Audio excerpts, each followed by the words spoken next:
I can't hear you. Oh yes, ready to rock and roll.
Oh, Jim, you went and got your suit jacket. Very nice. You know, I had mine on earlier, but it's very warm. So you think it's appropriate like this then? Let me see your jacket. I can barely hear you. Let me see you with your jacket. Oh, okay.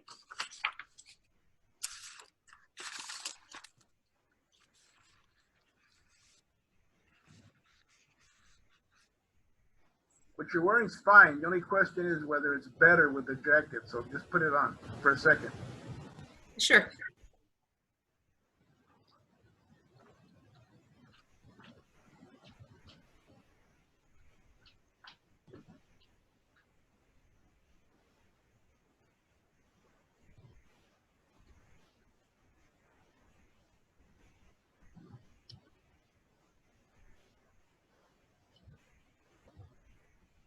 Very good, Renita.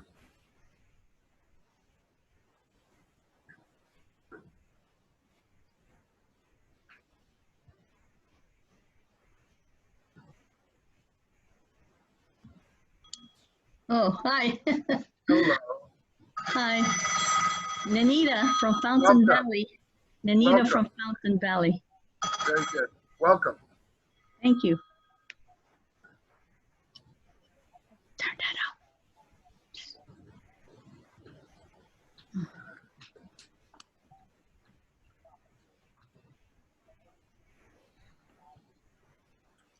Here we go, Jim. So this is how I thought. Very nice. Okay. So the question is if you can handle wearing it with the heat. That looks it's a nice contrast between the floral print and the white. Well, thank you very much. And then when we talk about virtual backgrounds, we talk about, you know, trying not to wear the same color that your background is. So I kind of was putting my own self into that moment.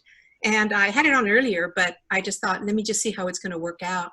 So I appreciate your advice. Thank you, Judge. It was fine the way it was. The question is whether this is better, arguably slightly better. Yeah. Oh my, look who I have on board. Talk about reaching the other side of the globe. Hello, Angela. Oh, look at this. We are so blessed. Oh my goodness. Can you hear me? Because I'm not very well at using Zoom from my phone, and my laptop is not in order today. So, but I hope you hear me. Sure. I'm very happy to see you. Oh my God, this is so wonderful. In fact, let me have this privilege of of announcing this, because I would love for you to say where you are, and because I could say it all for you, but I'd love to hear you say so, okay? And welcome so much, Angela. Oh, this is going to be wonderful. Oh, you know, Dr. Betty, too, she's joining us. Thank you. Yes, Angela, please go ahead. And so I wanted to mention this because Judge Blancarte, she's on the other side of the globe. And she's my counterpart. We're the two that believe in our, Angela, are you in Pomona? No, my side. So Angela, please. In fact, I'm very honored to be here today with you, Mina. Thank you very much for this invitation. Yes, and I look forward to hearing tons of valuable information today from Mr. Blancarte.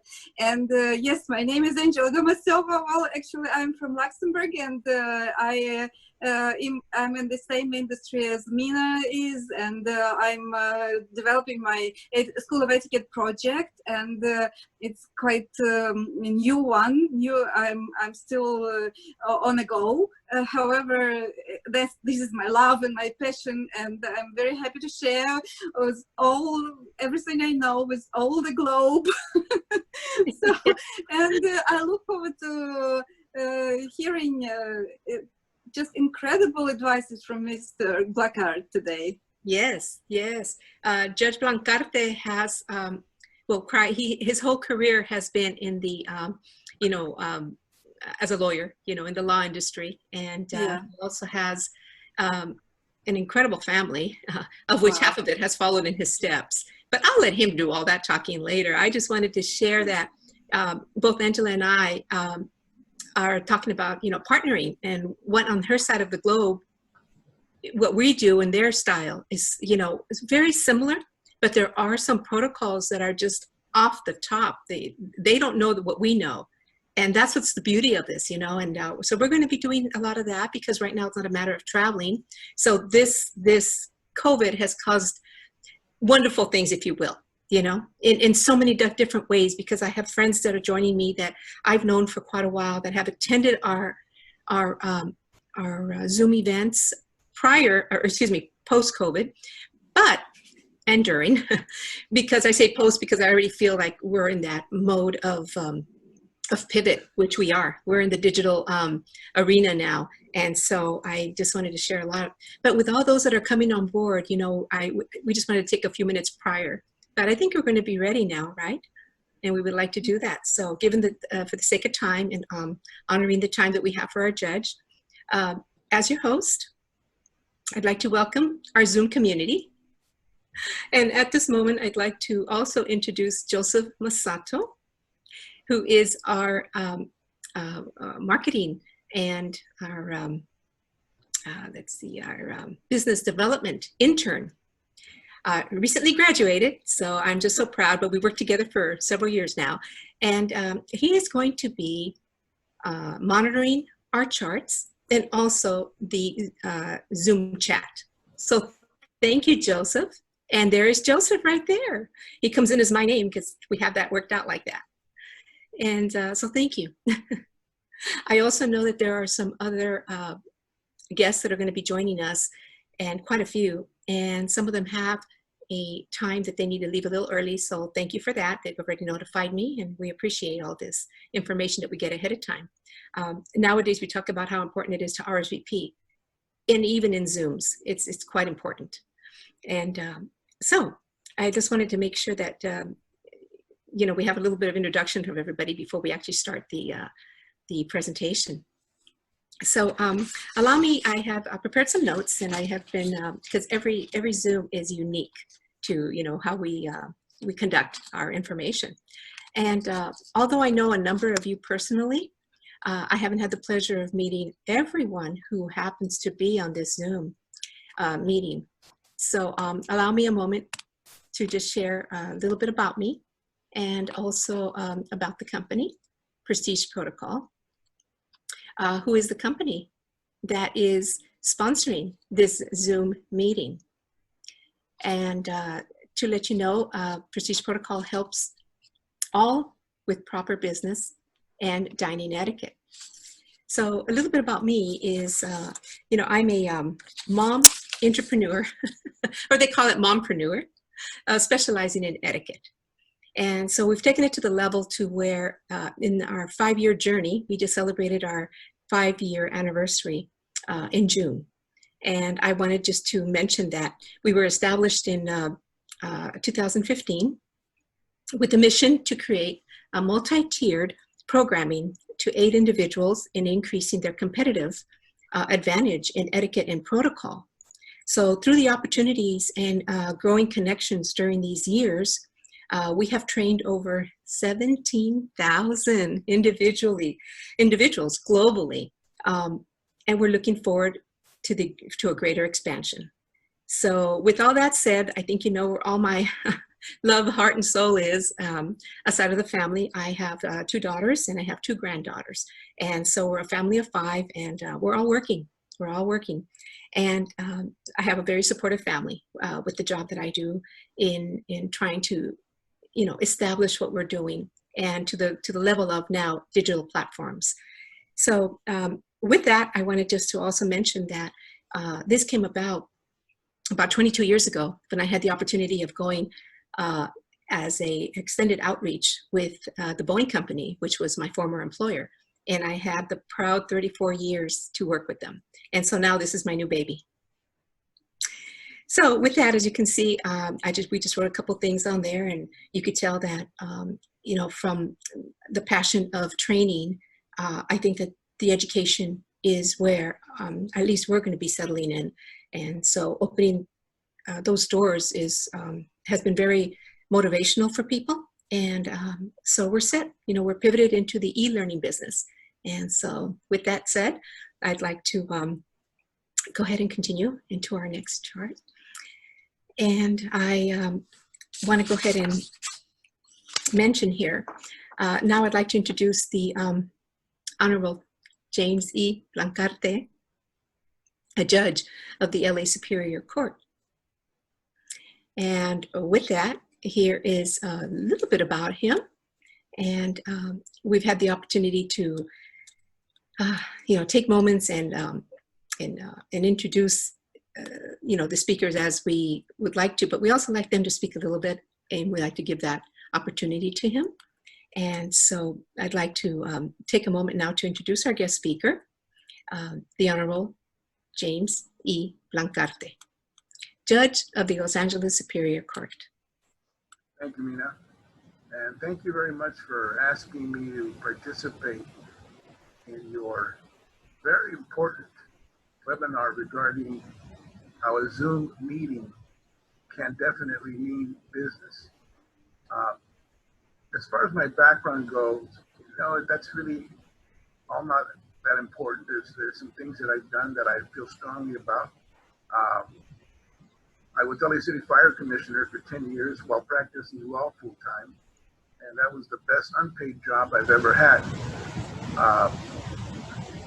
Being part of the administrative head of the fire department, you know, gave me the honor to work with people who, as we all know, are first responders when crisis hits.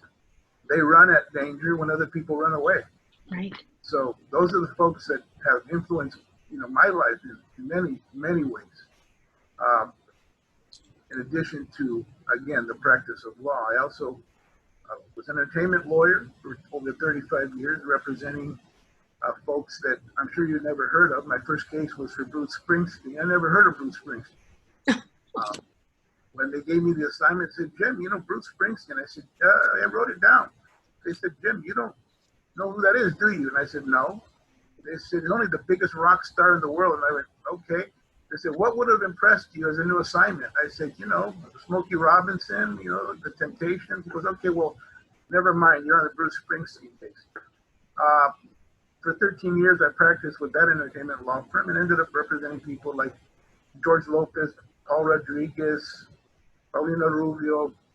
And the one that seems to make the biggest hit with my family was Juan Gabriel, which may be known to some of you. Briefly, Juan Gabriel could fill any arena in the United States, standing room only, without spending $1 in U.S. advertising. So that should say a little bit about him. That's right. The last thing I'm going to tell you is I represent, this is not, I say with great pride, but I did represent Dog the Bounty Hunter. To the extent that he was arrested in Puerto Vallarta, Mexico, trying to capture Andrew Luster, who had jumped bail after being handed a very, very aggressive sentence. But in Mexico, there's no such thing as bounty hunting. It's called kidnapping. So I had to go down there and get him out. That's just a very brief, overview of what I've done as an attorney. Now, as a judge, my Zoom meetings are very, very, very business. And whether you're doing business from home or you're doing business from your office, first impressions are vital. You can't undo that first impression. You can't unring that bell.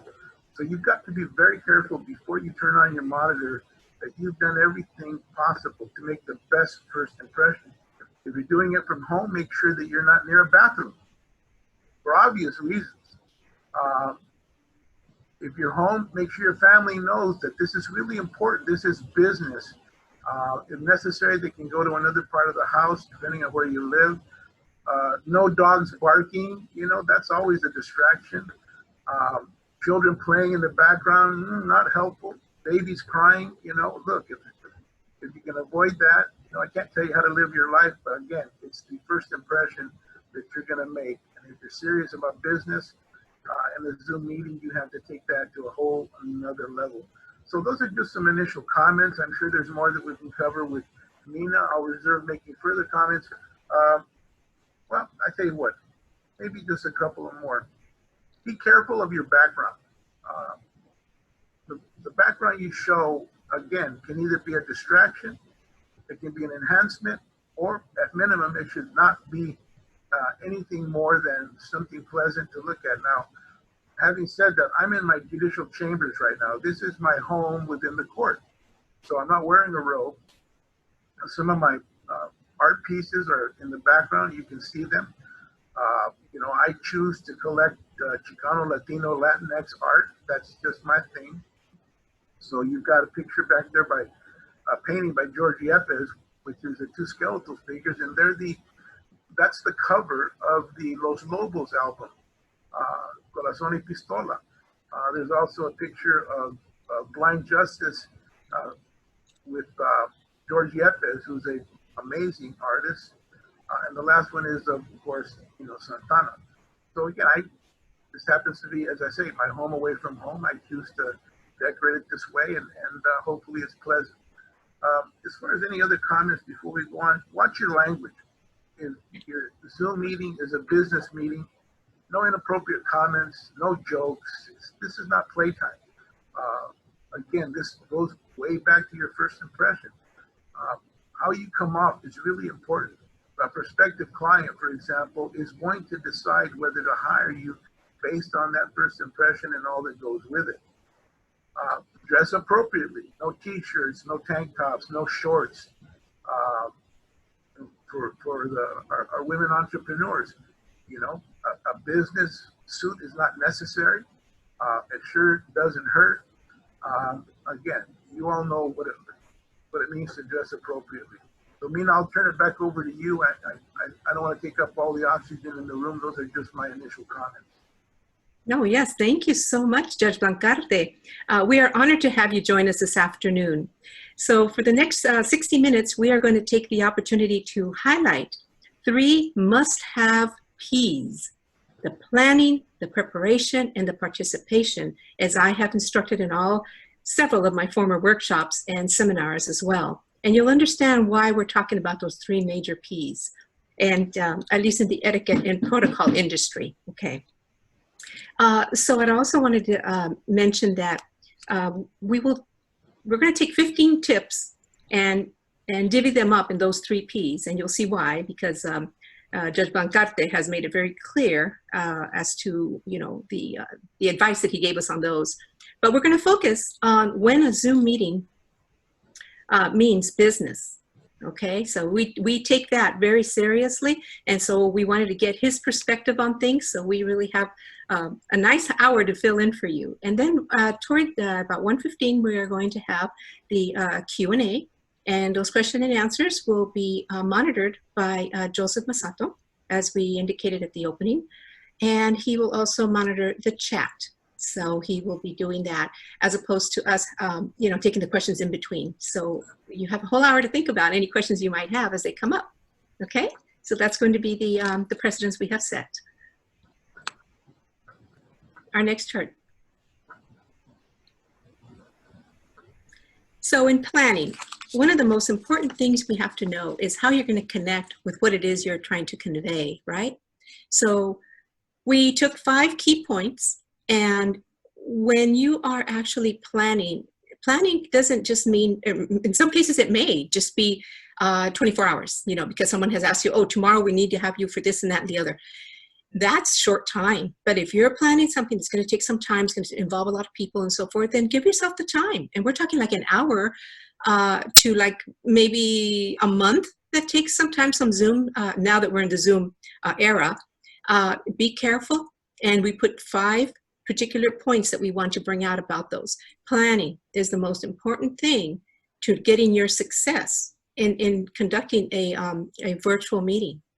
So know, to be dress business appropriate, what is it that we mean by that really?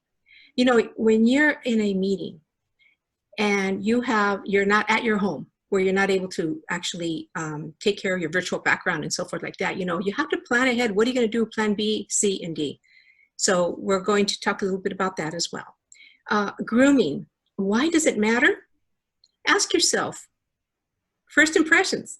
Judge Blancarte said at the very beginning, it only takes a few nanoseconds. It's no longer a minute. It's no longer 3 minutes. People used to think that you could do that with what is referred to as the elevator speech, but we don't call it that anymore.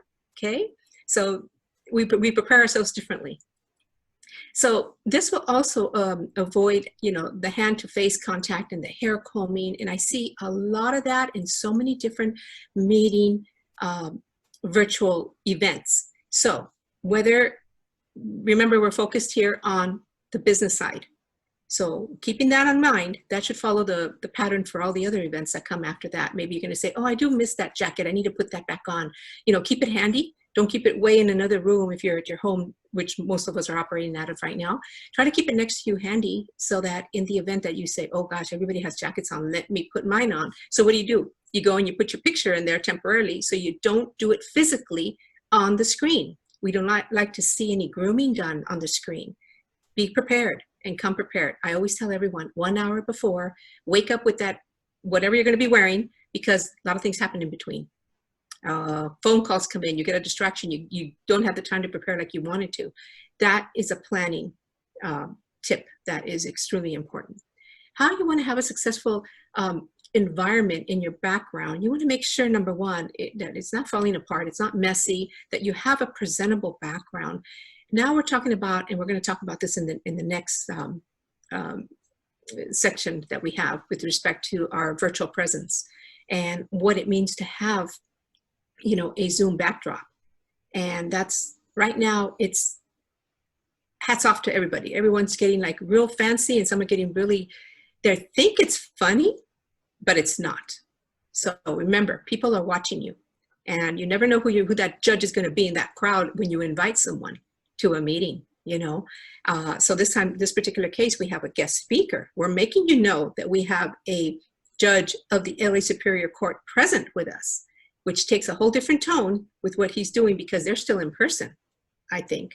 We'll talk about that. We'll let him share a little bit about what that means when you're not there and you're having to deal with litigation and all these other things.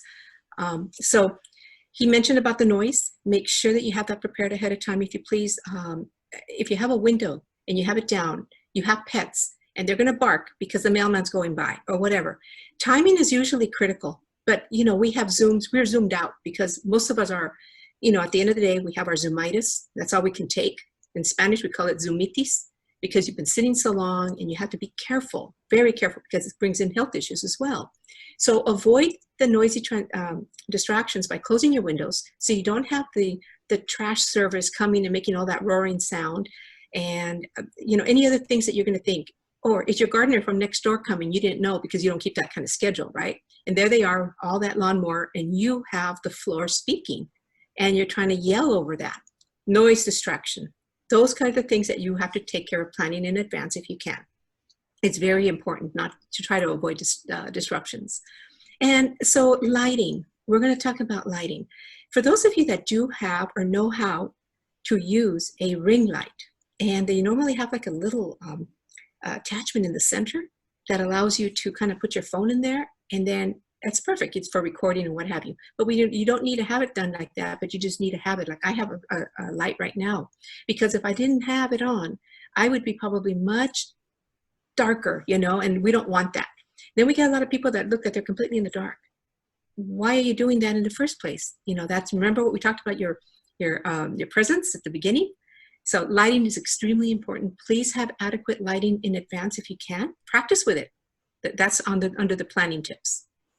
So now we'd like to go ahead and go into our preparation.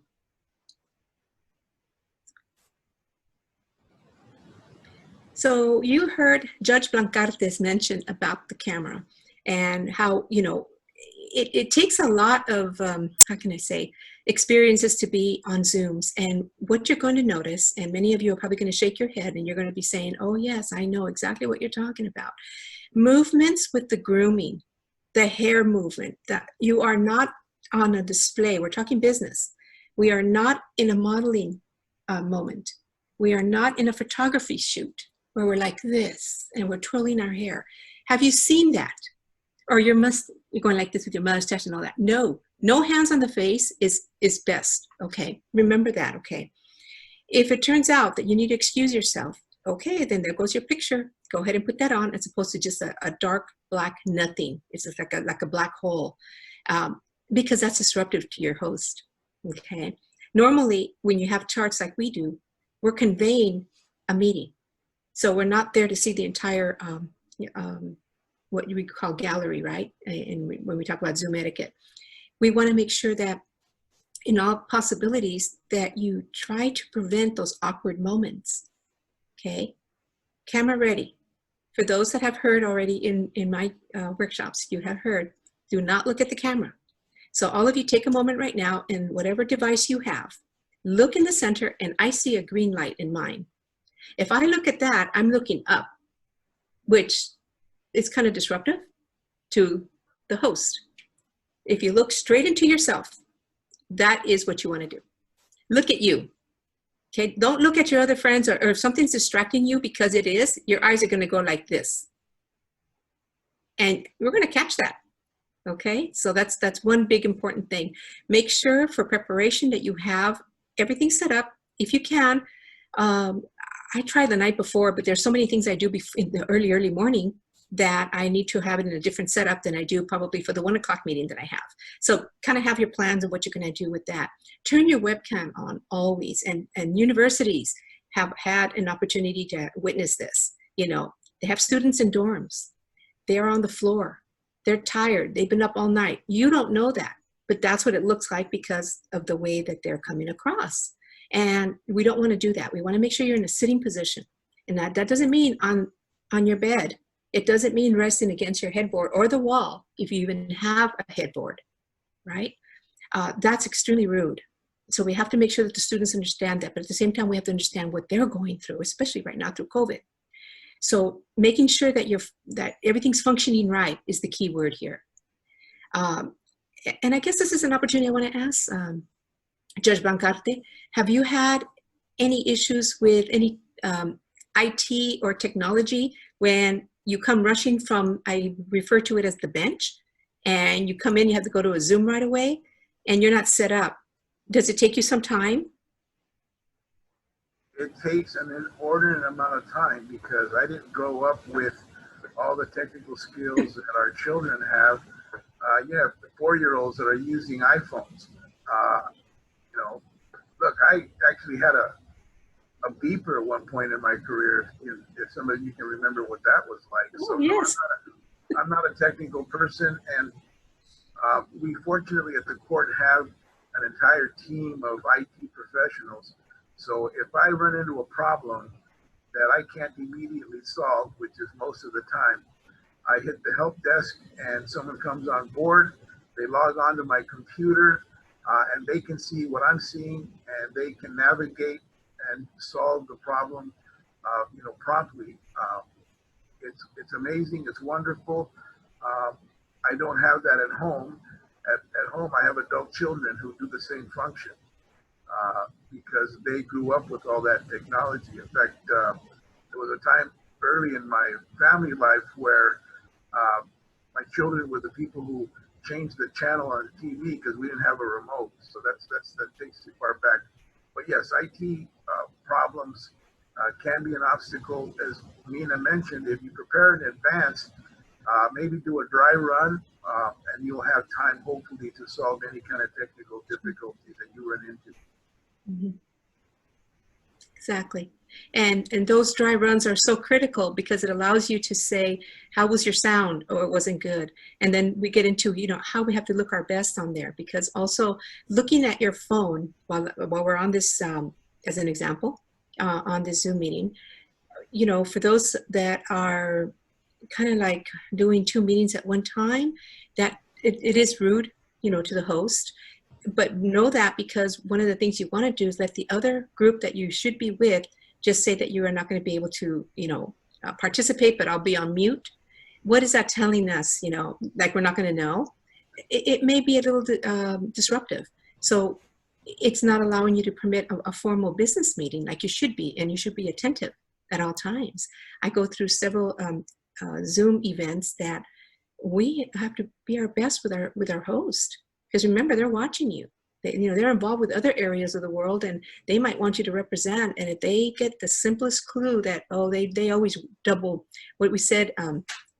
We said, looking at your phone is rude, and that's not good. The best advice if you're in a business Zoom meeting is, if at all possible, turn off your phone. The worst thing is when a phone rings in the middle of your business Zoom meeting. So again, if possible, just turn it off. Right? Exactly. And here we are talking about disruptions, and I have street cleaners right now, and I made sure I close all the windows of the house because that is loud. Hopefully you didn't hear that, everybody. Can hear. Oh, okay, good. So yes, and I want to make sure, if anything, at least put your phone on vibrate or silent, but don't have it present. Kind of get it and flip it down so you don't see it. People could wait, right? And hopefully they can, unless you're in a whole different emergency situations. Those are the super, super exceptions, So we talked about being 100% present, and, and the host might allow you to say, feel free to take notes. Feel free to have a drink of water, feel free to this, that, and the other. All the precedent is set at the beginning. So listen to the host very much, because they only have a few seconds to indicate that. And if you're late to that meeting already, you missed all that. And you don't know, can I do this? And then they're over there juggling it down, and they make sure that they took the last sip, so their neck is all the way back, and that's all we see is the neck, because they have to get that last drip of whatever's in that container. Bad. And then, so we kind of worked about coffee too. If this is a coffee meeting, then that's fine. But as long as you have this, have a respect. Business meetings usually do not have that, unless there's going to be some contingent that there's going to be allowed. Okay, we're going to have half an hour break. You're allowed to bring your lunch and be on the screen, or take the minute and come back in 20 minutes. Whatever is going to be, the agenda should be, given at the beginning. So making yourself fully engaged is the plan, because everybody wants to see that, whether you're involved with chatting and making the notes because they've asked you to do that. But try to remember, notes are good to take for the purpose of what you're participating in. Okay, again, multitasking is multi-rude. I've mentioned that many times. If for some reason you have some noise and family conversation going on or something in the background, do mute yourself. Mute yourself at all times, because the host can do that, but then you could also unmute yourself, and that would not be, very fair. And it brings in distraction, especially lately when we have what you call the intruders with, what are they doing? Hacking, and they hack you. I was on one yesterday, and it was with a chamber. Oh my goodness, and they didn't know what to do. Luckily, I had an opportunity to speak with them in advance, and not in advance of this session yesterday. I gave a session to them, to the whole chamber, about 2 months ago. And I mentioned that, beware of that, and be cautious of that. They were so into their meeting that when they started hearing that, everyone else was just going like this. And you could see all these, you know, facial expressions going on. And the host was just going, talking, because he was in his moment and he didn't realize what was going on. So again, take care of those little things all ahead of time. Huge preparation tip. Judge Blancarte, is there any other tips that you want to give us with referring to preparation? Well, I think in preparation, understand that there's a bright line separating family fun and friend Zoom meetings where you can joke around with your friends, your cousins, where you can be informal, where it doesn't matter nearly as much how you look or what you say. But again, that bright line has to be very clear, separating a Zoom business meeting from the social type of fun meetings that a lot of people do. All my Zoom meetings are business. I don't do the friends and family Zoom meetings. Judges are advised to not even be on social media. I don't have a Facebook.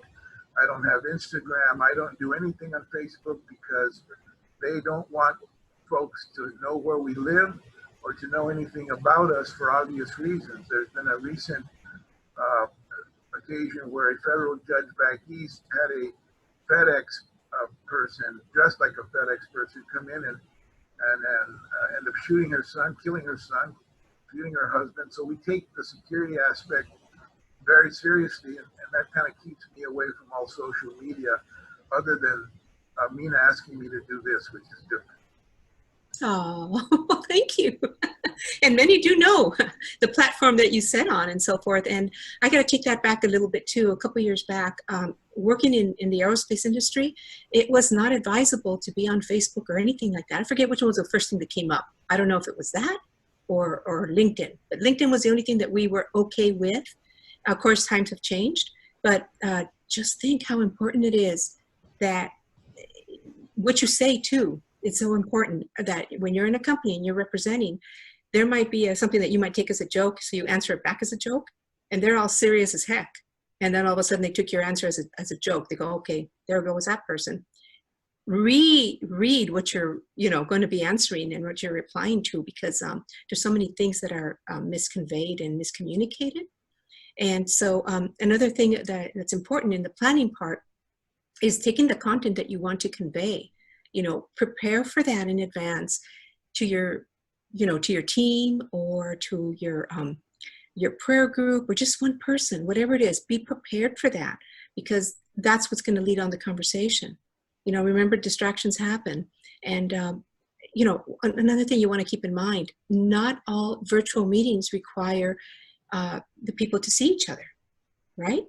There's that Skype, and there's so many other things that we're in the Zoom boom life now that I'm trying to remember what you are allowed to see everyone. Oh, the webcast, and then you have also a webinar when you do trainings. Some people think that, no one's going to see me. The host may see you, so you best not come, half-dressed. I think I could be decent by saying half-dressed. We've had some very interesting situations, and Dr. Betty's over there smiling. Boy, do we know what we're talking about. So you don't want that to happen. Remember, you might be having an interview without even knowing you're having one, because someone's already saying, oh, I think I'd like this person for this kind of assignment that someone's looking for. People are doing that nowadays. You have no clue. So again, it goes back to, coming prepared and showing up 100% and just for whatever time that is, whether it's a half an hour, or maybe 2, then you go into the 3 and 4s, which is like half days and things, and that's stretching it. Breaks are so important. So prepare to have those breaks. Now, let's take the preparation in a different way. Your meals and whatever you're going to be drinking. If it's something that's a part of a meal plan or something, and you have a certain time frame for that, make those adjustments if you can, because they may not have, your involvement is more important than it is to seeing you eat. And I've seen that a lot happening. Spills, we're not even going to go there. So I just thought I'd mention it. There goes the tie, the nice Louis Vuitton, or what was it, Versace the other day. I could not believe it. You know, that's what happens. You want to come up looking all spiffy and all that, and all of a sudden you do it with just having a glass of wine, and it's not going the right way because you're looking somewhere else instead of looking at the drink to enjoy it, sip it, hold it to your mouth before you bring it down. That's even with water, you know, so prepare your water. And I don't mean come with a jug on the side and start pouring it, you know, no, because you're going to have accidents, and you're trying to prevent and avoid those kind of things. So again, having preparation is extremely key.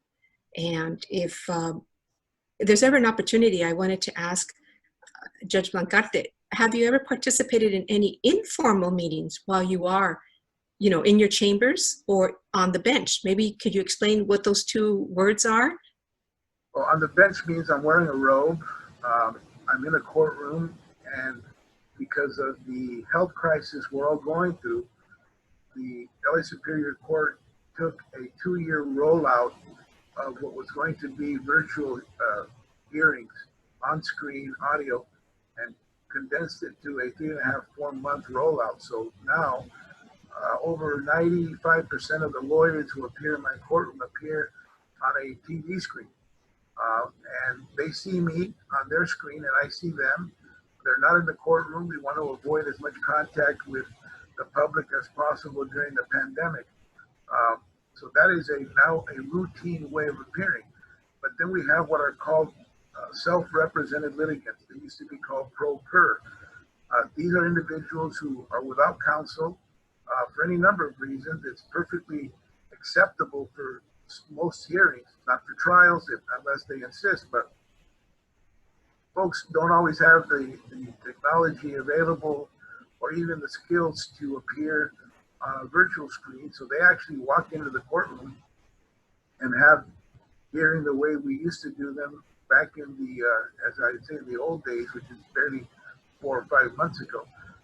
As far as anything informal, webinars tend to be informal because I'm watching the host and I'm watching the charts and I'm watching the information.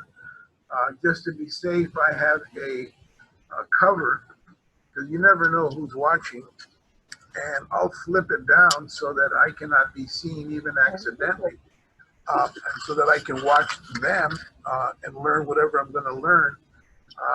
But that's as informal as I get. Other than that, like I said, I don't participate in the things that I mean, look, it's great. I think it's good to be in touch with family. It's good to be in touch with friends, especially during the pandemic. I just choose not to do that myself. The judge Zoom meetings are very formal because your colleagues run the gamut from left-wing liberals to uber right-wing conservatives, and putting your politics onto a Zoom meeting with other judges is a very risky proposition. Keep your eye on the ball, stay focused, address the agenda of the meeting, and stay out of harm's way. Yes, yes, that's great. Thank you so much for having shared that.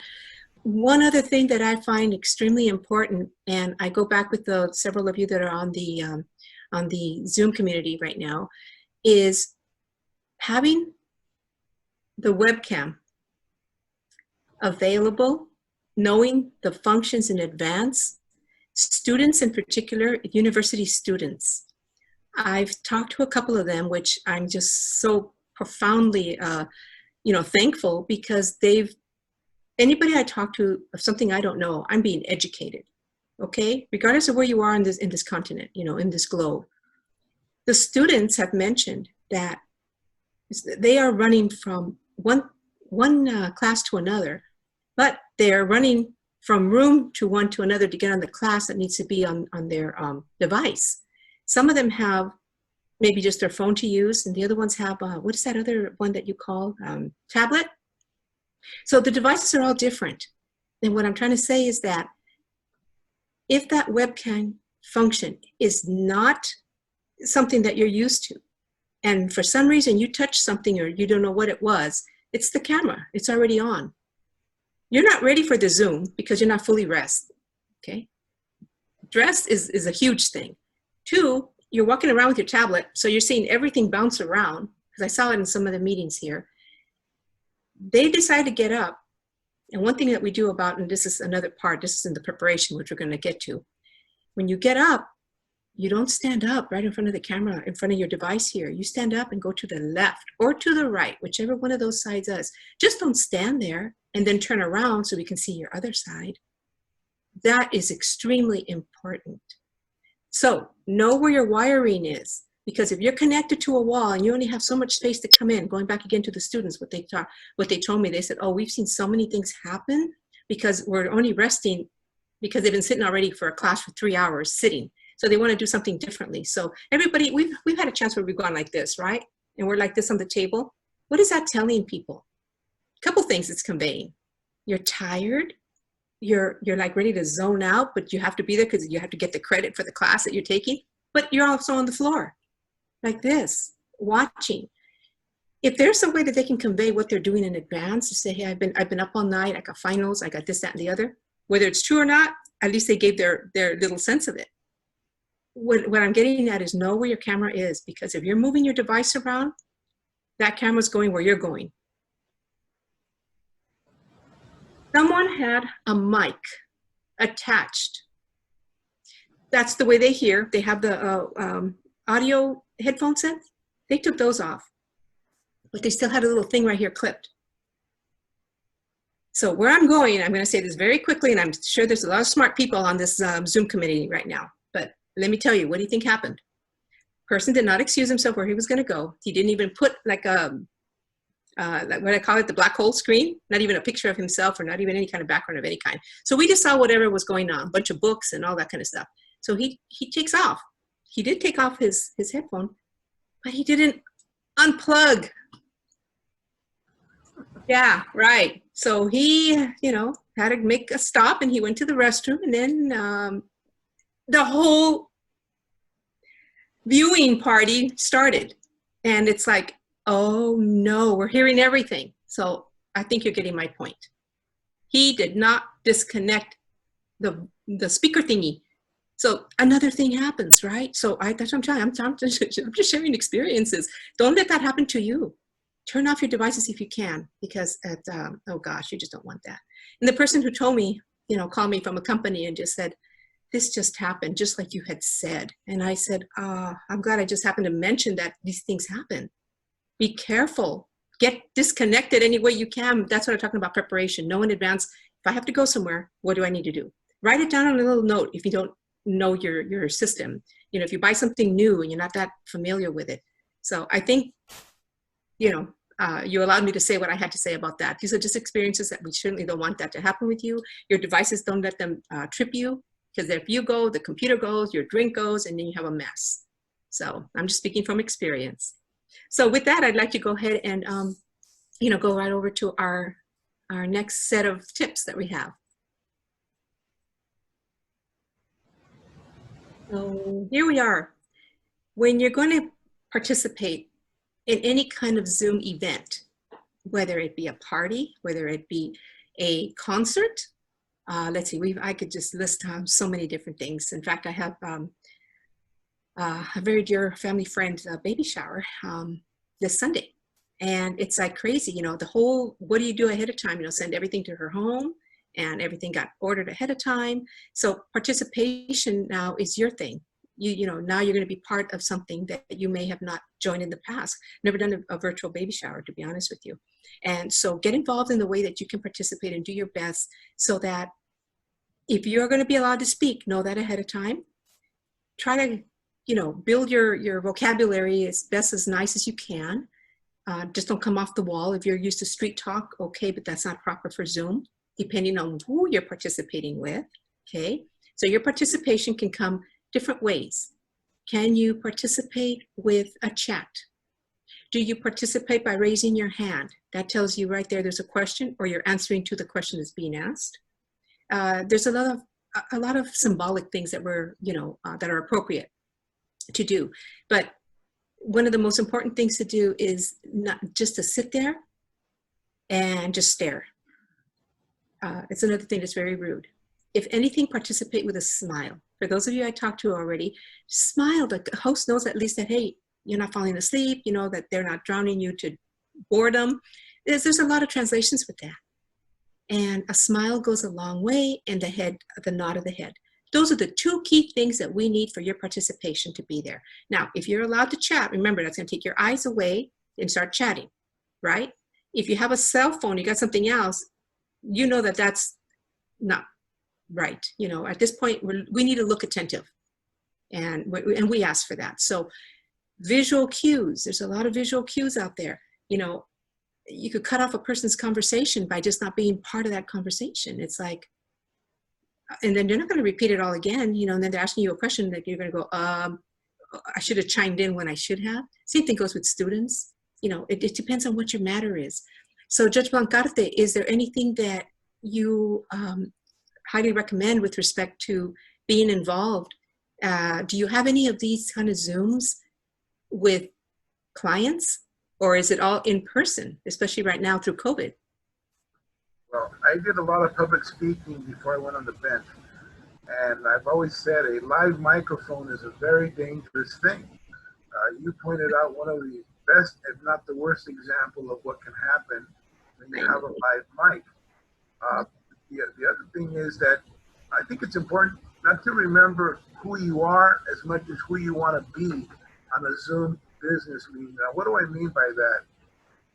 Off the bench for 35 years, I represented, among other people I mentioned, comedians. And I actually wrote jokes for Paul Rodriguez and George Lopez. So I developed, and I was the attorney for the Comedy Store for 10 years.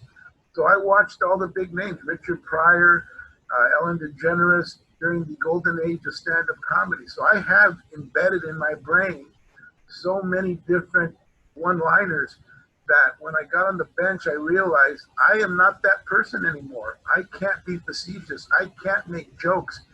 People come into my courtroom and they say things, and 3 different one-liners pop into my brain, and I'm going mute, mute, mute, because I can't say those things anymore. So what I mean is that's the person I was. That's not the person I have to be on the bench. So remember, not who you are, who you want to be. A few people, friends and family who have ever seen me in court walk out and they said, "Oh my God, what was that?" And I said, "I'm sorry, what do you mean?" They go, "Jim, we've known you forever. That was another person. That was not you on the bench." I go, "I'm at work. You know, relax. I'm still the same person when I go home." Probably the biggest compliment I ever got going back to Pomona, where I grew up, is some of my buddies from the neighborhood at some point said, "You know, you don't act like a lawyer. Later on, you don't act like a judge." I go, "What do you mean?" They go, "You act the way you always did." I said, "Well, that's because I'm still that person." But on the bench, again, forget who you were and remember who you want to be when you're on your Zoom business meeting, because that goes back to first impressions. No joking around, no flip comments. You can even be among, I have judges who are friends and colleagues, but on a Zoom business meeting, I mean business. That's right.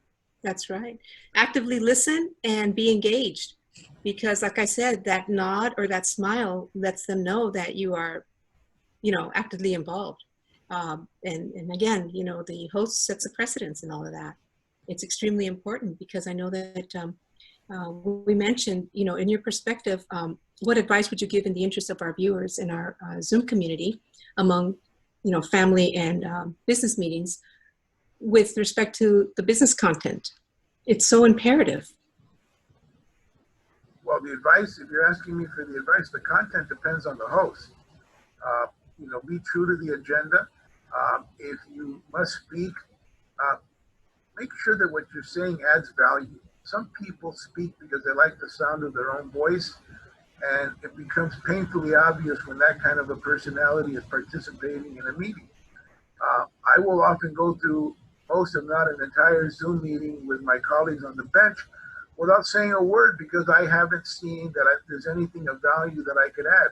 On the other hand, if I feel strongly about a part of the agenda or a comment, I will speak up. I will participate. Shyness was never a problem for me. And being outspoken is, I think, part and parcel with being an oral advocate. So I will participate, but only when I think I have something to say. Mm-hmm. Mm-hmm. Wow.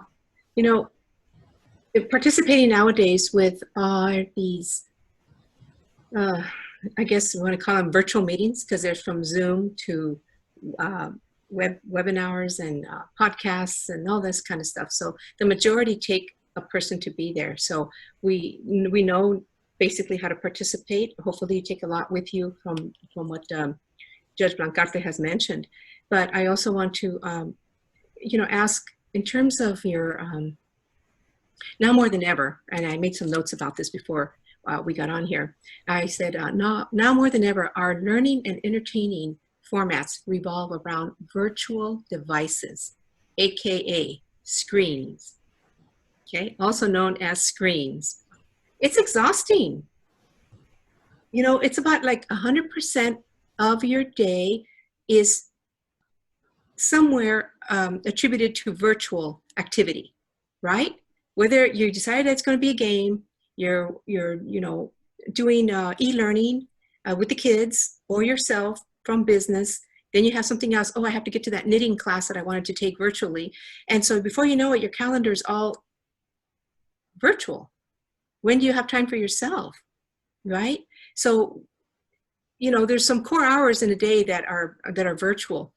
And, hopefully they can apply these tips that we're talking about and make them benefit from the safety of their own home. That's what we're doing this, so that, because this is why right now, the most important thing is, you want to lean forward looking proper. So let's participate proper, right? And there's nothing more than to say, make sure that you have all the, what they call nuts and bolts taken care of ahead of time. So I think with that participation, if anybody does have questions, we have a Q&A in the last 15 minutes of the session. So we'll be happy to answer them at that time. So we're going to, continue to go on the next 4 points that we have. So being professional at all times. Again, Judge Blancarte had mentioned, have you ever had a chance that you need to, let's say you're in the courthouse, but you have to go to other rooms and you're not familiar with their audio visual and everything else. Do you know ahead of time if someone could take care of that for you? Like who takes care of your agenda? How we know who you are, we know what you do, but others that don't know, you want to trust on them that, hey, I'm on safe grounds, I'm going to go on in 10 minutes. Do I have everything going? Next thing you know, you don't, because you got CNN coming in and they're trying to block you up. Has that ever happened? And what do you do? The way you describe it is not something that is going to happen ever, if at all. My courtroom is my entire work space. I don't travel from one courtroom to another. And I don't leave my chamber. I should back up. I have an amazing court staff. I have a JA, what's called a judicial assistant. And because my assignment changed, I used to have a court assistant who dealt with the public. With COVID, that's not that important anymore. So I have 2 JAs. I have 2 judicial assistants. And they prepare everything well in advance. And I don't leave my chambers, put on a robe and take the bench until they tell me that everything is set and ready to go. It would not be a good impression to take the bench and say, what are we doing? Or who's next? It just doesn't send the right impression. So once I take the bench, it's because they've done the heavy lifting on everything that I need, so that I immediately start calling my calendar and I start calling cases. Now, there is occasion where something will come up that was unexpected. A question from a litigant, from an attorney may come up that's not something that I was prepared for, and it's probably procedural. And I will say, we're going to go off the record for a moment, and I'll turn off the microphone and I'll turn to the JA and say, what do we want to do with this question? What do we want to do with this concern? They usually have the right answer. And then I go back on I said, court's back in session, we're back on the record, and I addressed the issue, the concern, or the question that way. But again, I don't really have occasion to be in anyone else's courtroom. Everything that happens on my calendar happens in my courtroom. Great, I'm glad to ask because I just didn't know if you had to hop from one place to another. So they come to you. You got everything going on there. And what if you ever have a case with news media involved? Are they allowed? They are. First of all, court hearings are public. And so you don't exclude the public, although now with social distancing, we have to make sure that if we have more people than we have space, we let them know that we've now used up all the social distancing spaces in the courtroom. As for the media, the same thing. Media has a absolute right to be in the courtroom, but what they do is they file what's called a request to, they can be there without a request if they're sitting in the audience taking notes. But if they want to record or film, they have to file a application to record and or to film, and then I get to decide whether or not I'm going to grant the request or not. You know, I did a domestic violence hearing for Black China, who is known to some, maybe not to many. I never heard of her before. Apparently, she and Rob Kardashian had, you know, their show on TV. So when they said you have the Kardashian case, I said, "Oh, is it Kim? Is it, you know, is who?" And they said, "No, it's Rob." I go, "Rob? Who's Rob?" And they said, "That's their brother." Okay, well, the media was all over this case. They all wanted to be in the courtroom. I granted what's called a pool request. One reporter was allowed to be in there on behalf of all the reporters who were interested, and that pool reporter was ordered to give whatever information they took down to everyone else. But I mean, I got calls from Australia, from New Zealand, I never knew that Rob Kardashian and Black China were all that interesting. So they got more attention than Dog the Bounty Hunter. But that would be the media aspect of it. You cannot exclude the media, but you can control whether they record visually or audibly. Wow, that's. I'm glad to know that one because it's little things like this that we don't know that what happens behind the scenes over there, right? And is it more like an 8 to 5 kind of thing, or do you do half days? And do you have black days that you don't go, or blackout days? I don't know how they refer to them as. Morning calendars tend to be the busiest. I try to get as much done in the morning. The afternoon, to the extent possible, is for what's called chambers work. Chambers work is I have to review what are called ex parte motions. No need to get into the weeds about what that is. They're emergency petitions to prepare the cases for the next day's calendar, prepare what are called tentative rulings, and post those on the internet so the lawyers and the litigants come in the next day. They know what to expect. They know what they want to argue, what they want to discuss. Or if I do them well, they'll say we submit on the tentative ruling and there's nothing to discuss, nothing to argue. But the afternoon is for chambers work. The morning is primarily for hearings. Wow, that's great. Again, those hearings are being done through what's called Court Connect, which means that I'm seeing the litigants on the screen, on a split screen, and they're seeing me on a split screen. Wow. I do have to put on the robe. I've got to put on my mask. Everyone has to wear a mask. You can't come into the courtroom or even to the courthouse without a mask. So again, first impressions, it would not be appropriate for me to take the bench without the robe. Now, don't tell anybody, but because we're in a very informal climate, I don't always wear a coat and tie every day to come to court. Because once I get the robe on, no one knows the difference. So tomorrow's Aloha Friday in my courtroom. Tomorrow we're all wearing Aloha shirts. I'll wear my robe, no one will know. But it's just a way to kind of tell the staff, look, you're all here. You're exposing yourself to some degree by being at work. You know, maybe a little bit of fun without, you know, being too informal would be okay. I learned that because more than you wanted to know, but my third year of law school, I spent half of it working for the city, for the prosecuting attorney for the city and county of Honolulu. I mean, that's a great way to spend your third year of law school. But I learned there that even the Supreme Court of Hawaii, the justices of the Supreme Court wear Hawaiian shirts on Friday. So that's where I got the idea of Aloha Fridays. That's wonderful. You know, our audience that we have right now, this Zoom community, we have from different industries represented, all the way from the travel industry to our students that are actually Joseph, our intern, he was going to invite students organization and students that are professionals right now that have an interest in criminal justice and law. And this is like so important to know. Question I had with regard to your, of course, right now, because of where the stay home policy, stay indoors type thing, are you doing any kind of traveling at all? Because this has affected the travel industry like crazy. And I know that in your past, you had to represent a case the next day. You had to fly out to Mexico, and that was that. Is that still happening?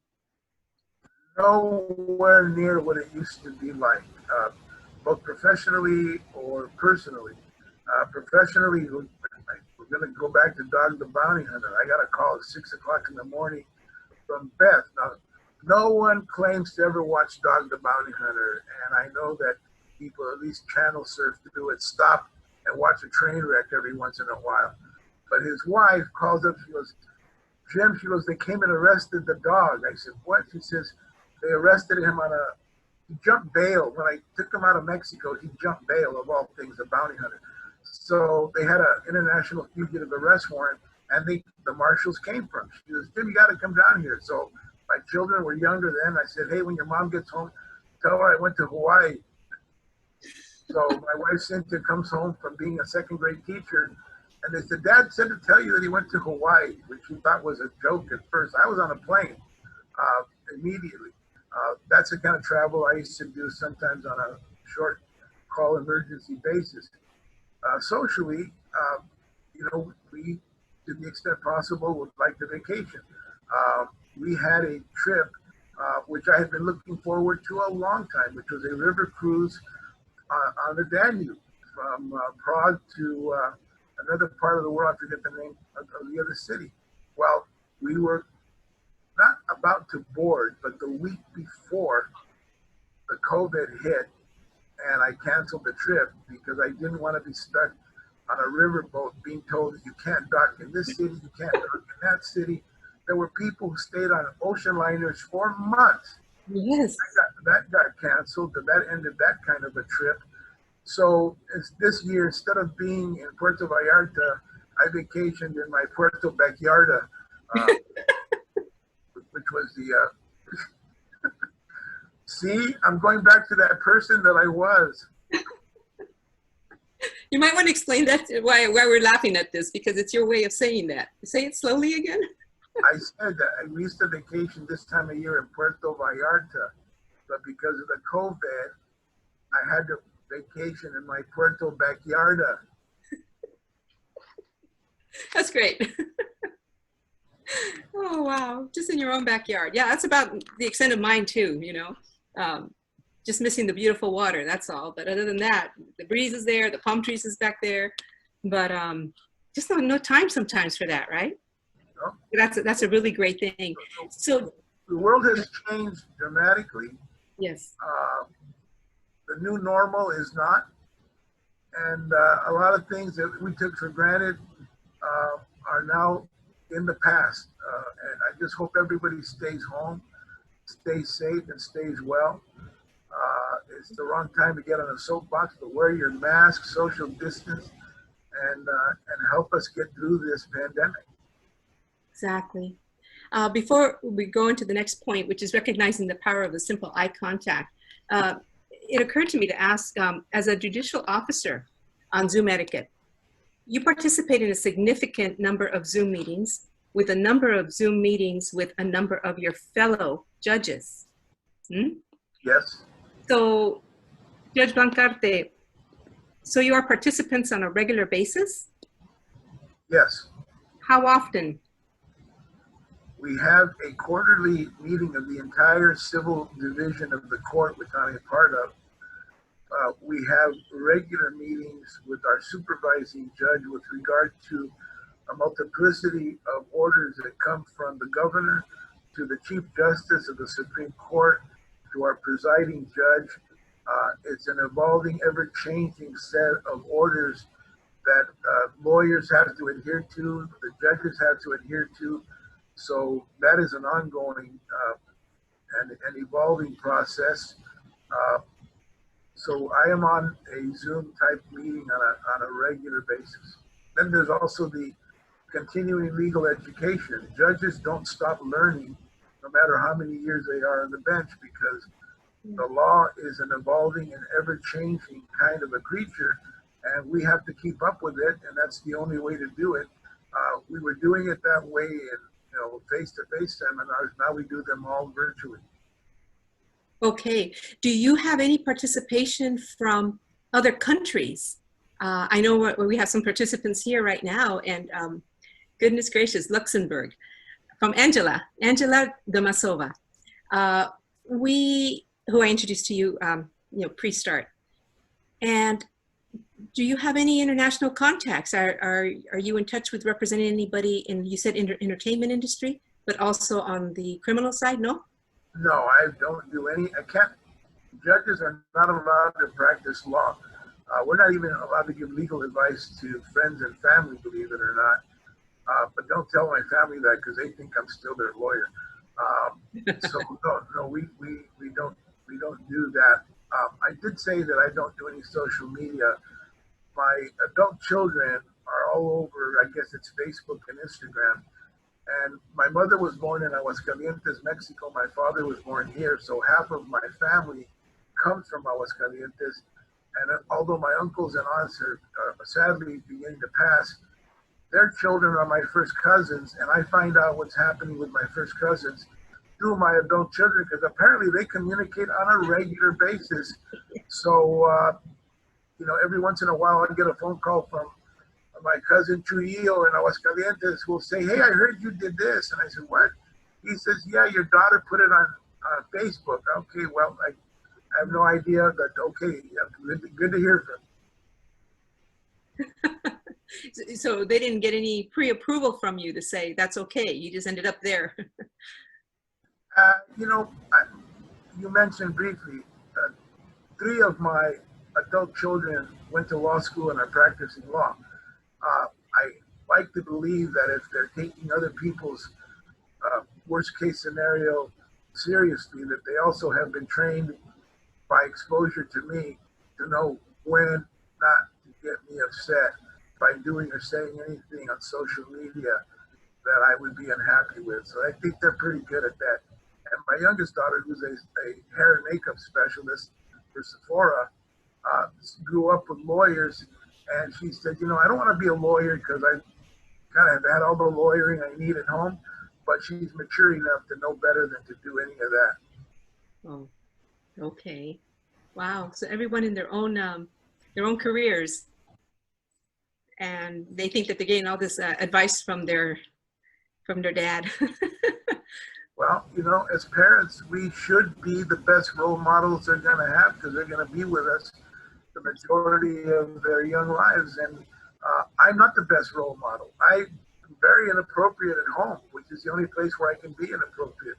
And my adult children are all very mature, and they wince whenever I make a bad joke. And I just have to, they go, "Dad, I hope you don't do that in court." I said, "No, I'm not that person in court." They go, "Try not to be that at home too. It's really uncomfortable." Oh, that's a message right there. See? Yep. Okay, good. So again, they're being alert. They're I guess they're being professional at the same time without just cold turkey telling you that, right? So we need to understand and read other people's, including our own, under the household, with how to participate with things, and what you say is going to hurt people. So that's huge. The next point that we have here that we want to make sure people understand and take this very seriously is recognizing the power of the simple eye contact. Connecting virtually is one of the most important assets of the body language. How does that convey with a mask having to go in now when they have a court case? Do you follow the eyes, or are you close enough to even see that? Because sometimes, fear and fright settles in when someone has to come to the judge and they have to put their case forward. Talking about the power of the, the visual. Do people just keep their face down? And what does that mean? When I see that usually, when I just come across a movie or something and they're completely like this the entire time. Is that right to do? Or should we always have contact with the judge? I can't tell a litigant whether they're a self-represented litigant without a lawyer, or whether it's an experienced lawyer, how to act in terms of eye contact, in terms of whether they're looking down at their notes or whether they're distracted. But I do require their attention. And prior to the COVID crisis, your facial expressions conveyed exactly what you want them to understand. I never take the bench smiling, much less laughing. I have a very serious, just short of a scowl, so that the minute I sit down, the audience is going to say, "Oh, he's serious. He means business."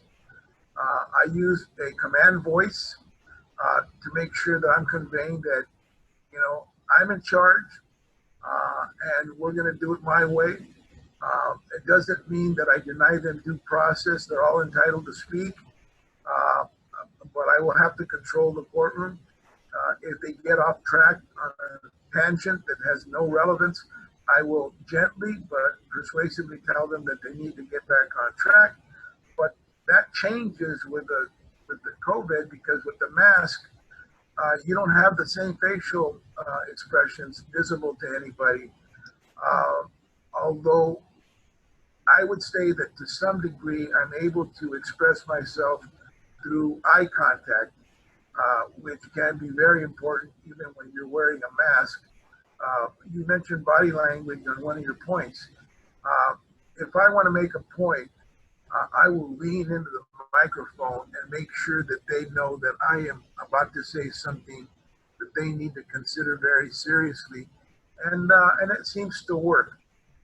I try not to lean back and act relaxed. This is the most important part of their day. They need to know that I'm making it the most important part of my day. So body language is important.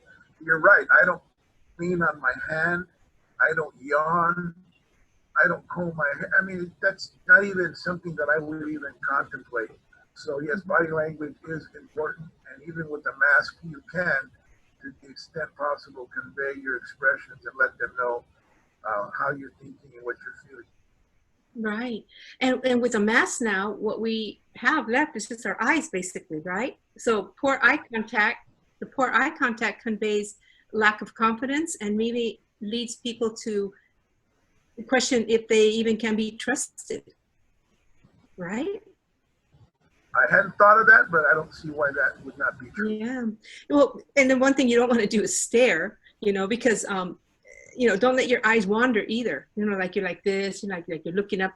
That's bad, etiquette, visual etiquette. So when you're back on the screen again, taking us through, what you do like in the courthouse and when you're on the bench and so forth. The reason we ask is because many don't know that you're not on a Zoom with them. They're in person, right? Even on a Zoom, I do look directly at the screen that shows me the litigant. I want them to know that I've locked onto them. There you go. I'm not distracted. I am locked on and ready to do whatever needs to be done, which also conveys that this is a serious part of their day. They need to take it as serious as I'm taking it. So, yeah, I do stare at them from the beginning to the end of the hearing. So that's good practice on the eye, because the more you do it, the less anxiety you will feel. You have to get used to it. A lot of people are not like that. There's the introvert and extrovert, and then we can get into all that. But eye contact is extremely important. You got to remember those are one of the key tips here. When I have the robe on, I have no anxiety. Oh, okay. So you're a different different impression under the robe then. Wow. I have to be in control of my courtroom at every moment that I'm on the bench, and that's important. Got it. Absolutely. Well, then speaking up and articulating, you know, the verbiage for clarity, it's always good to understand and ask if it's okay to repeat something, because there's nothing worse than not understanding, right? And speaking at a pace that everybody can understand as well, because now we get into, you know, multilingual things. And if you're of Spanish speaking descent, that tends to go 3 times faster than your English. And it conveys a whole, it's like, what? I'm just on your 3rd word and they're already on the 3rd sentence, right? So that also needs to be managed in one way. So be very clear in how we're going to answer. On a Zoom meeting, you're not going to have a mask on. So the comments I've made about the courtroom, you know, tend to really not apply, and I don't want to take you there too long. But in the courtroom, the mask often muffles what someone is saying. So I do often have to ask people to repeat themselves because their voice isn't nearly as clear as if they weren't wearing a mask. But I don't think any of that applies to the Zoom meetings. I mean, look at all of us. We're absolutely mask free right now. So there should be no problem with facial expression or being heard clearly. You want to make sure you're clear. I mean, I've been concerned throughout this Zoom meeting whether everybody can hear me clearly because Mina made me sit far away from my screen, and I'm trying to project my voice. Does everybody hear me? Yes? Okay. Yes, it turned out much better, yes. Okay. Because feedback is the worst thing you can have. And so speak up. That's one of the things we have here. Speak up and articulate. If something is not right, raise your hand and indicate that, you know. So this is for future meetings that you're going to be all having. So with that, we've covered 15 tips, and we'd like Joseph to go ahead and wrap it up with the question and answers, which is the Q&A. And with that said, we'll pass it on to Joseph.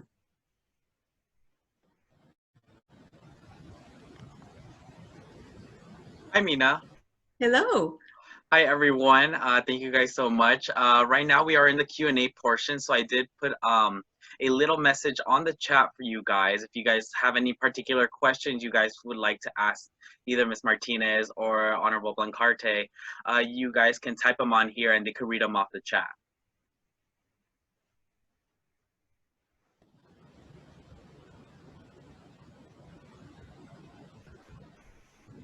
We'll give it a moment.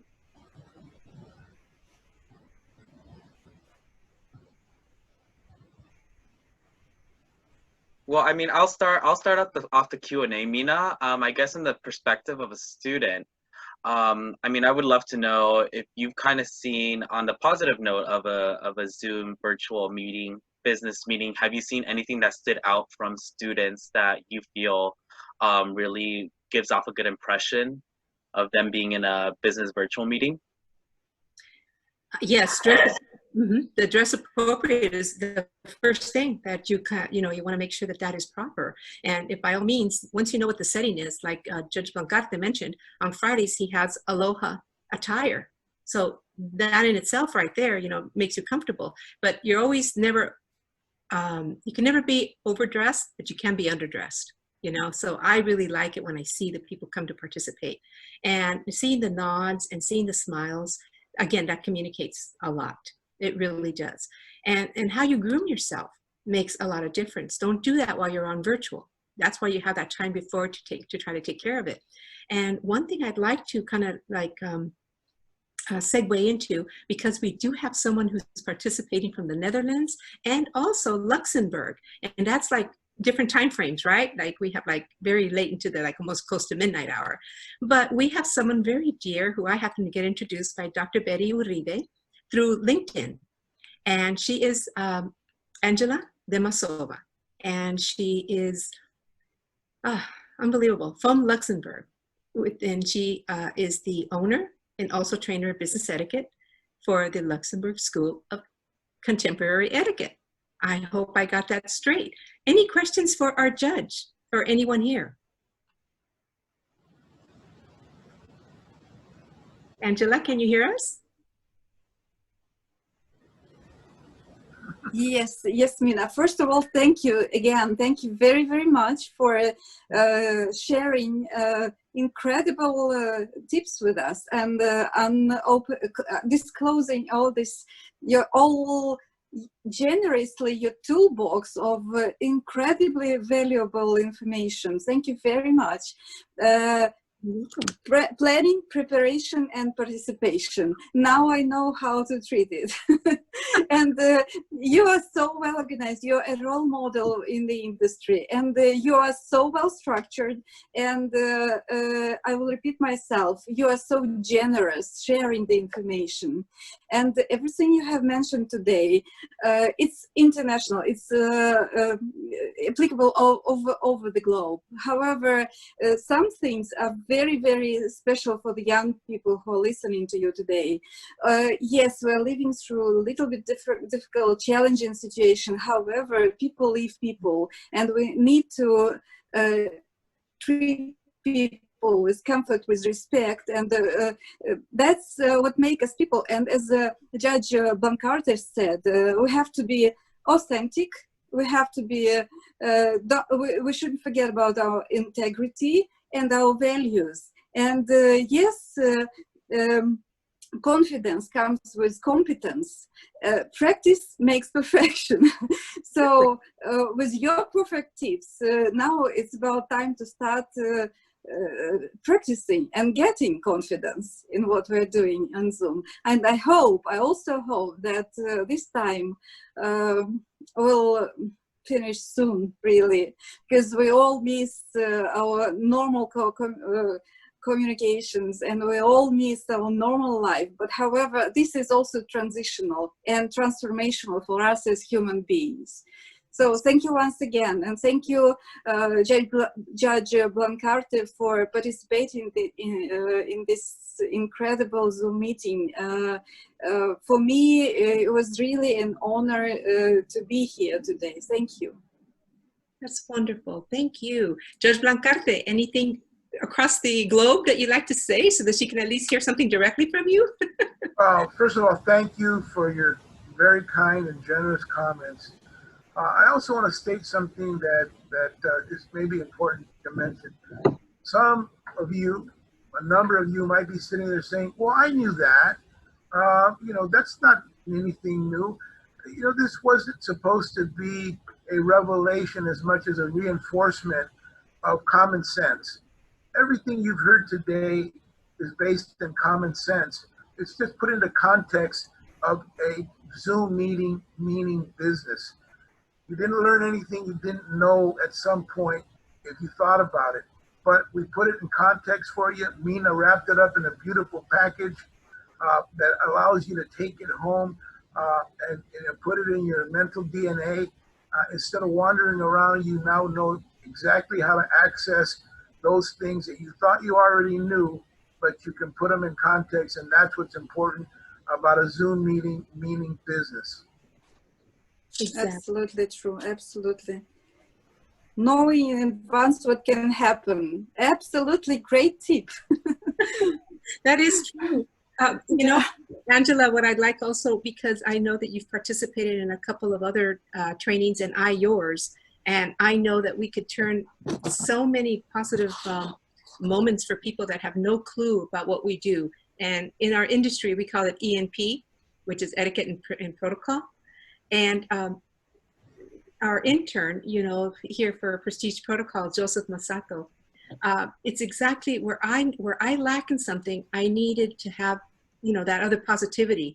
And so our team is growing, but that's because of our you know, relationships that you've built trust, and that you have had an opportunity to learn from people, and then the manners and respect. It comes down just to that. And that, in my eyes, is extremely important. But having a marketing and business development intern has done so much for Prestige Protocol. And Joseph, I just want you to hear this, because this is global, and wasn't that our plan? And Yeah. we have some really great things coming up as well. But before we even go there, you know, Judge Blancarte, all these wonderful comments that I'm seeing on the chat. Joseph, if you care to say the one for Rick Tennant, he's in the travel industry, and I think that gives a message to what Angela and Judge Blancarte and any other entrepreneur that has their own businesses going on. This is key right here. So if you can read that from Rick Tennant, please. Yeah, Rick Tennant, Mr. Tennant says, most Zoom meetings that I have attended has been more of a speaker with slides. This has been great in learning how to attend a meeting with everyone participating. Thank you very much for your insight, Judge Blancarte. You're very welcome, Rick. Hope to never see you in my courtroom. Well, on the other hand, he's in the travel industry, so he may need you. He's an owner. Okay. And, hopefully I'll see you you never know. as a plaintiff. No, exactly. Angela, do you have anything you can show us that shows your logo of your Luxembourg School of Contemporary Etiquette? Anything? Unfortunately, not at the moment, Mina, because as I said in the beginning, my laptop is out of order, just unexpectedly, and I'm doing it via iPhone, and it's not very comfortable. So maybe next time, but thank you for offering. Absolutely, absolutely. Joseph, there's one also from Mr. Tennant, and it has to do with respect to being prepared. Do you see that? That's a good one to close on, because we do have 6 more minutes. So if there's any other questions that have come out just recently, feel free to ask by the chat if you can. Yes. Somebody has to ask a question. You're going to make me feel like we answered all your questions on the program. Somebody please ask a question. Well, I would definitely love to ask one more question if I can, Judge Honorable Blancarte. I guess in the experience, kind of since I've had a recent experience through my courses, through the virtual courses actually, where we've had business meetings regarding a project, there was conflict within the virtual meeting. Unlike when you're in a business meeting in the room, you're able to dissolve a conflict easily because everybody's there. At one point, someone really just stands up and says, okay, we got to chill, or we got to, wait a little bit and pause and, go on from there. We weren't really able to do that because of the virtual, not at the present moment type of situation. Do you have any tips on how to be formal when a conflict does arise in a virtual meeting? Yes, I do. Yeah, the host should be responsible for controlling not only the content, but the tenor of the meeting. It can be done a number of ways, depending on the conflict that you're talking about. It's really up to the host to speak up and say, we really want to make sure that we focus on the things that we agree on. Those things that we don't agree on, I understand. We don't have to be on the same page, but we do have to be civil. We do have to be professional. So let's try to keep it that way, would be my suggestion. Perfect, thank you. Excellent. So yes. Anyone else? The comment with respect to Mr. Tennant, that other comment that's on there, Joseph? At the end, he says, thank you, Judge. You will not see me, but maybe my attorney's son. Right. You will not see me, but maybe my attorney's son. Right. Well, let them know if they ever show up in my courtroom to let me know that he or she is he is your son. I have a question, if possible, Judge Blancarte. You mentioned authenticity, but if you think about emotions and information, what's the proportion would you recommend? The balance between emotions and information? On a business meeting, always weigh in favor of the information and try to control, to the extent possible, emotions. Emotions are a distraction in a business meeting. It's not like being on a Zoom meeting with family and friends where your crazy uncle is participating and causing a disruption. A Zoom business meeting, as we said in the title of the seminar, a Zoom business meeting means business. So less emotion and more information would be my recommendation. That is great. Thank you. Thank you very much. And I'd like to share also with respect to the question that it actually wasn't a question, it was more of a comment that Rick said about, this happened to me just 2 days ago. And I start with a very early Zoom and 2 to follow right after, back to back. So I have to be up by 5 o'clock dressed so that between now and 9 o'clock, that's where I'm tied up, right? And I had been the night before, I left it ready to go. So my night before was 2 o'clock in the morning, so I could be up at 5. So that's just 3 hours, right? I left the computer on and I left it set up. And so what Mr. Tennant is saying here, more of a comment than a question. Make sure your computer is not going through an update when you turn it on. Well, I just recently purchased, I have an investment, I have a Mac, an iMac. And so it's over there setting, I didn't want to use it in case it was going to do something and start like he's saying. And it was telling me it's tonight, you're going to have an update. So it talks to me like a robot, you know, you're having this done, you're having that done. I'm going, oh, I want to get on it so much because I just want to get on my toy, right? And he's so right about that. It was in the middle of something and I go, oh, I can't get on that Zoom. 10 minutes later, I'm on because it was updating. So I think you can program your own, right? So again, the preparation and knowing about that. This has been just like incredible input. And I'm so glad that as you'll know and you get to know what we do, I'm very interactive. And that's how I like to conduct my business. So I wanted to also share in closing. So please join us in thanking Judge Blancarte for his participation and his time as our guest speaker this afternoon. We hope that this information that has served you well, and it's going to help in many ways, at least in your virtual environment. So thank you for your support. Stay home, stay safe, and don't forget to vote on November 4th. Good day, everyone. Thank you. Thank you very much, Mina. You're welcome. I'm just so happy to see you. Good day.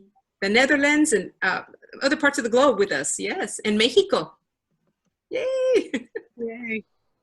Bye, everybody. Joseph, thank you. Yeah, of course. Sports and recess. Ordinary, that's right. This was your only time you can do this. And so that's why we kind of like tailored to his availability.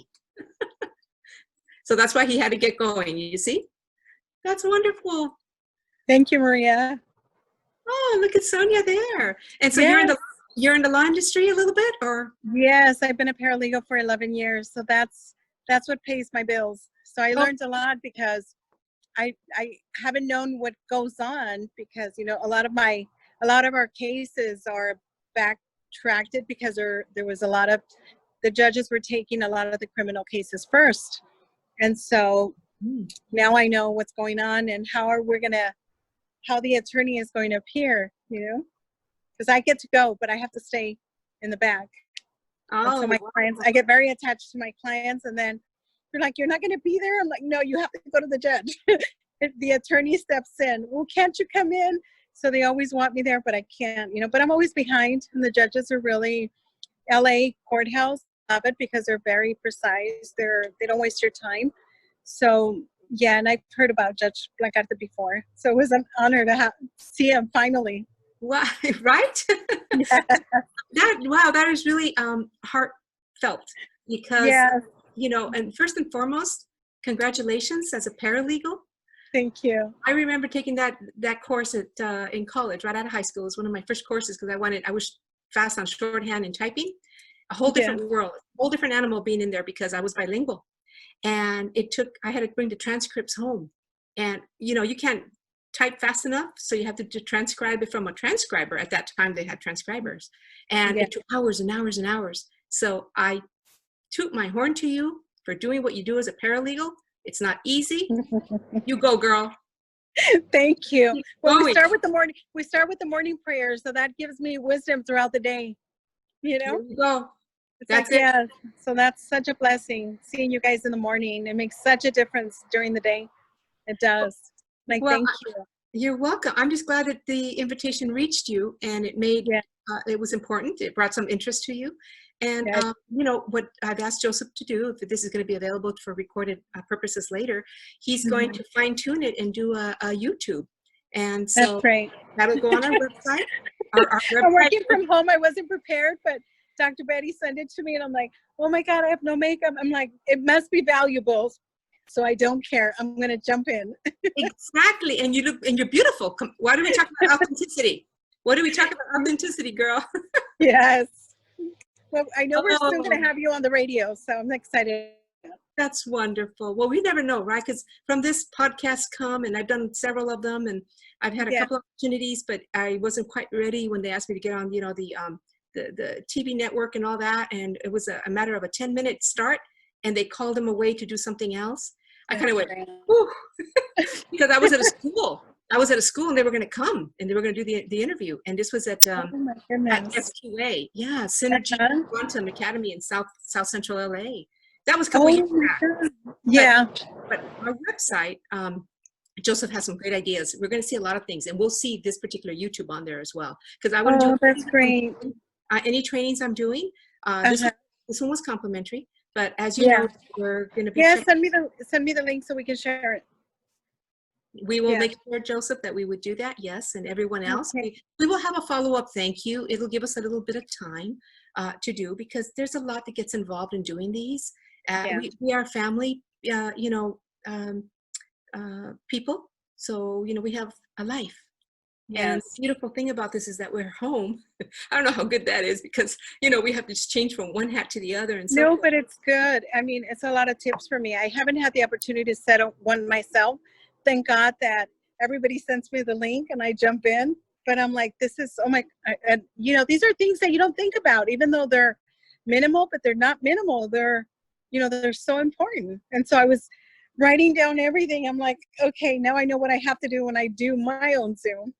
there you go. That was great. It is. I'm so happy to hear that. This is the main purpose why we're communicating this. Yes, There's because a lot of us, you know, I've never done one. I mean, I always get the links, but, and so the other day I was thinking, oh my God, you know, the preparation behind it. And so when I saw you, I'm like, oh my God, this is I'm learning everything.